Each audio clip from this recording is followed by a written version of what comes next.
Well, now that we have transformed it from the dial-up connection that was very poor signal strength and a very poor speed to the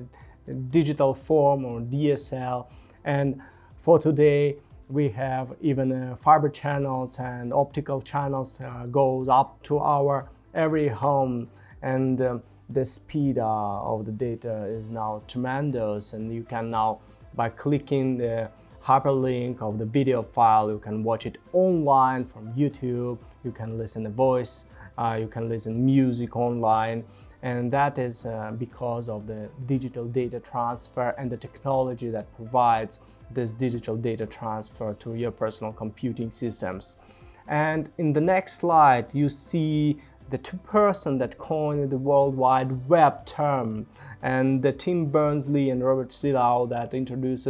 the hyperlink system between the documents. And they have said that instead of each file being like isolated document within the branch of the storage system, the document should have a form that helps to store not even the information of this document, but the meta information that could connect this document to all of the other documents that are stored within the network on the computers.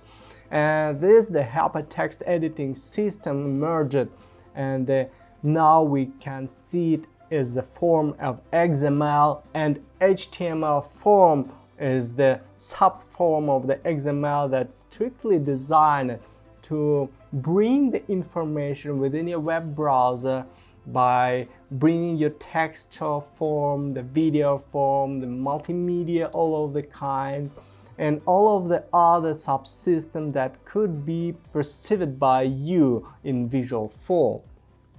And if we will take the second slide, we will see that there was a transition from the dial-up connection to the routing all of the traffic of Engadget network providers company in 1995, and with the merging with the World Wide Web system. And what is the World Wide Web? The World Wide Web is actually the term that configures or describes the system of all of the documents, not even in written form or in a textual form, that are connected to each other in the form of a web. So any document could have any number of links to any number of other documents, and that is why it looks like a big network that is very similar to a spider web. And to help to work with all of this document, a lot of web browsers emerged, and the first one as the Netscape Navigator, that was the prototype of nowadays a Firefox web browser. The Microsoft Corporation have released their Internet Explorer, the Apple Corporation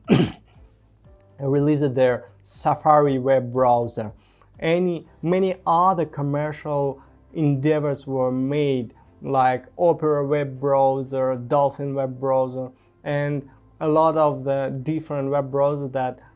played a role to connect you to the worldwide system of documents, the World Wide Web, and bring you the possibility to navigate from one document to another and bring you the information in textual form and all of the other multimedia form.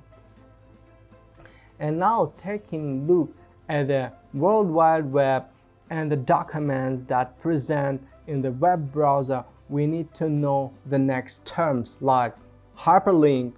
the web page, and website. The hyperlink is a